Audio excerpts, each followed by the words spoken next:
नमस्कार दोस्तों, राधे राधे, जय श्री कृष्णा। कैसे हैं आप सब लोग। हैशटैग कौशिकी में सभी लोगों का बहुत बहुत स्वागत है।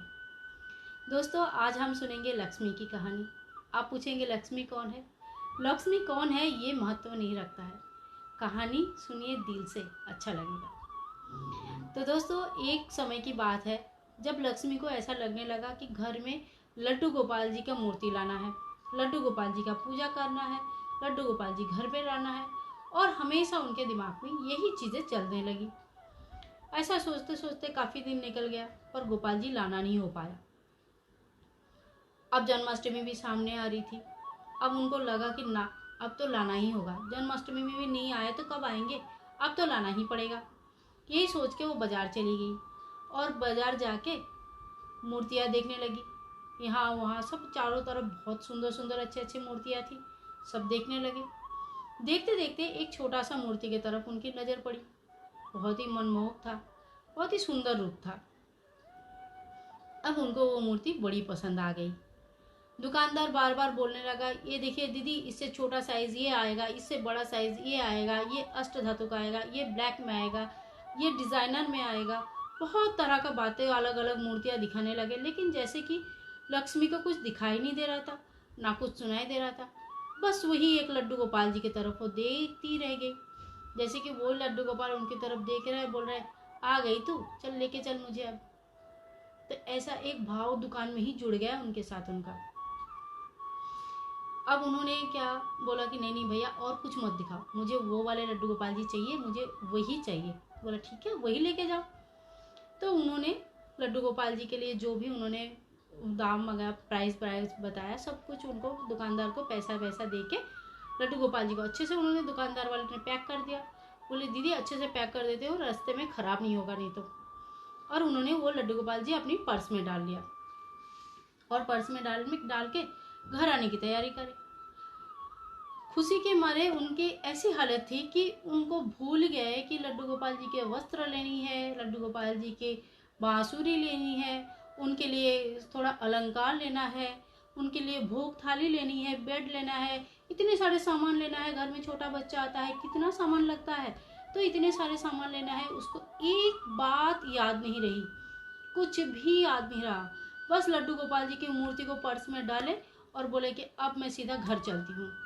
और आके ऑटो में बैठे। ऑटो वाले के बोला, भैया मेरे अपने घर का एड्रेस दिया। बोले मेरे घर चलो। ऑटो वाले भैया बोले ठीक है चलो। ऐसा बोल के वो ऑटो में बैठ गई और बैग उठा के, अपनी पर्स उठा के अपनी गोद में रखा। जैसे ही पर्स उठा के अपनी गोद में रखा, भोग वाली खिचड़ी की इतनी बढ़िया खुशबू आने लगी चारों तरफ से। तो लड़की को, लक्ष्मी को ऐसा लगा कि कहीं से खुशबू आ रही है, बड़ा अच्छा। एक बार लगा ऑटो वाले भैया को पूछ लूँ कि कहीं भोग भोग वितरण हो रहा है क्या, कहीं नर नारायण सेवा हो रहा है क्या। फिर लगा नहीं नहीं, इसको क्या पता, ये तो आना जाना करता रहता होगा, इसको तो नहीं मालूम होगा, पर कहीं चल जरूर रहा है। तो अब जो है वो वहाँ पे ऐसा लगा कि कहीं नर नारायण सेवा जरूर चल रही होगी, जिसके ये खुशबू आ रहा है। अब ऑटो वाले को बोला चलो भैया। ऑटो वाला भी चल दिया। चलते चलते चलते चलते 2-3 किलोमीटर चल गए, लेकिन अभी भी खुशबू आ रही थी। इतनी अच्छी खुशबू आ रही थी, लेकिन अब थोड़ा अजीब लगने लगा। 3 किलोमीटर दूर कोई भोग का कहीं से कोई खुशबू नहीं आना चाहिए, ना आता है। फिर ये खुशबू कहाँ से आ रही है, सोच के बड़ा हैरान थी। घर उसका काफ़ी दूर था, कम से कम 10 किलोमीटर दूर था उसके घर। 10 से 12 किलोमीटर लगेगा। 3-4 किलोमीटर तक हो चुका था, खुशबू अभी तक आ रही थी। अचानक से उनको पैसे जैसे अंदर से ऐसा फील हुआ, कहीं ऐसा तो नहीं कि हमने गोपाल जी को लेके आ रहे हैं आज, इसीलिए ये ऐसा खुशबू आ रही है मुझे। मैंने सुना है गोपाल जी खिचड़ी खाना बहुत पसंद करते हैं, हो सकता है कि खिचड़ी की खुशबू इसी वजह से आ रही है। पर मन ही मन सोचा कि ऐसा कभी होता है क्या, चलो थोड़ा चेक करते हैं। गोपाल जी लीला तो करते ही है, देखते हैं कि ये खुशबू किसके लिए आ रहा है, कहाँ से आ रहा है। मन ही मन बोला, गोपाल जी ये जो खिचड़ी की खुशबू सुंघा रहे हो ना हमें, हम तो नहीं बना पाएंगे रोज रोज इतनी खिचड़ी। सुबेरे में निकल जाती हूँ ऑफिस के लिए, रात को 8 बजे के बाद आती हूँ, कब बनाऊँ खिचड़ी, कब तुम्हें खिलाऊँ, तो रोज रोज कैसे बनाऊँ। ऐसा बोलते ही, ऐसा मन में सोचते ही खिचड़ी की खुशबू और बढ़ गई। इतनी बढ़ गई कि क्या बताए, बहुत ज़्यादा खिचड़ी की खुशबू आने लगी। अब मन ही मन बोला, ठीक है बाबा, गुस्सा मत हो जाओ, हमको जब भी टाइम मिलेगा, जब भी समय मिलेगा, मैं ज़रूर तुम्हारे लिए खिचड़ी भोग बना देंगे। तो गोपाल जी जैसे ऐसे ही सोचते सोचते खिचड़ी भोग जैसे ही बोला बना देंगे, वैसे ही खिचड़ी भोग का खुशबू कम हो गई। अब कलयुग में भी ऐसा होता है, जिसके साथ होता है वो तो जरूर मानता है, जिसके साथ नहीं होता है वो विश्वास नहीं करेगा, वो अलग बात है। लेकिन लक्ष्मी के साथ सच्ची में ऐसा हुआ। ये देख के गोलक्ष्मी को बड़ा मजा आया। बोला गोपाल जी घर आए भी नहीं और हमारे साथ खेलना भी शुरू किया। चलिए फिर से बोलती हूँ। फिर मन ही मन कहा, वो तो मैंने ऐसे ही कह दिया था गोपाल जी, लेकिन मैं कहाँ बना पाऊंगी, रोज रोज नहीं बना पाऊंगी। फिर खुशबू आने लगा। ये तो बड़ा मजेदार खेल हो गया दोनों का। और फिर बोला गोपाल जी मुझे माफ़ कर दो, मैं ऐसे ही खेलने लगा, बड़ा अच्छा लग रहा था। मैं कोशिश करूंगी जब भी मुझे मौका मिलेगा मैं आपके लिए ज़रूर खिचड़ी भोग बनाऊंगी। और आप सच नहीं मानोगे, उसके बाद खिचड़ी भोग का खुशबू बिल्कुल नहीं आई। गोपाल जी को लेके लक्ष्मी घर आ गई। गोपाल जी को अपने टेबल के ऊपर बैठा के रखा। अभी तो प्राण प्रतिष्ठा उनको पता भी नहीं था कि प्राण प्रतिष्ठा होती है, पूजा कैसे करते हैं, क्या क्या नियम है। बस गोपाल जी की तरफ कैसे प्यार उनको आ गया ये भी नहीं समझ में आया था कि क्यों मन किया गोपाल जी लाने का। बस जन्माष्टमी है इसीलिए, ये बात उसके सामने भी क्लियर नहीं था।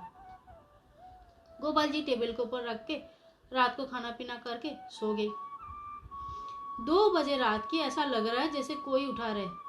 अरे उठ जा, मेरे तो वस्त्र भी नहीं लिया, मेरे लिए एक पोशाक तो बना दे, ऐसे ही बैठा के रखेगा, अरे उठ जा। ऐसी आवाज से नींद टूट गई, जैसे कि कान के सामने ही कोई ऐसा बोल रहा था, अरे एक जोड़ी कपड़े तो बना दे, कुछ भी नहीं लाया तूने, एक कपड़े तो बना दे। इसी आवाज से नींद टूटने की वजह से लक्ष्मी धड़पड़ करके बिस्तर में उठ के बैठी। और फिर याद आया, हे भगवान ये क्या हो गया मुझसे, मैं गोपाल जी की मूर्ति तो लाई पर उनके लिए कुछ भी नहीं लाई। ऐसा थोड़ा ही होता है, कुछ भी नहीं लाई, ऐसे मैं भूल कैसे गई, सब कुछ कैसे भूल गई, कुछ भी नहीं लाई कैसे भूल गई। ऐसा दिमाग में ऐसा लग रहा था, ऐसा समझ में नहीं आ रहा था। रात के 2 भी बज रहा था, आंखों में नींद भी था। तब तो गोपाल जी की मूर्ति की तरफ घूम के देखा मूर्ति वैसे के वैसे ही बैठा है। तो फिर उठाया कौन।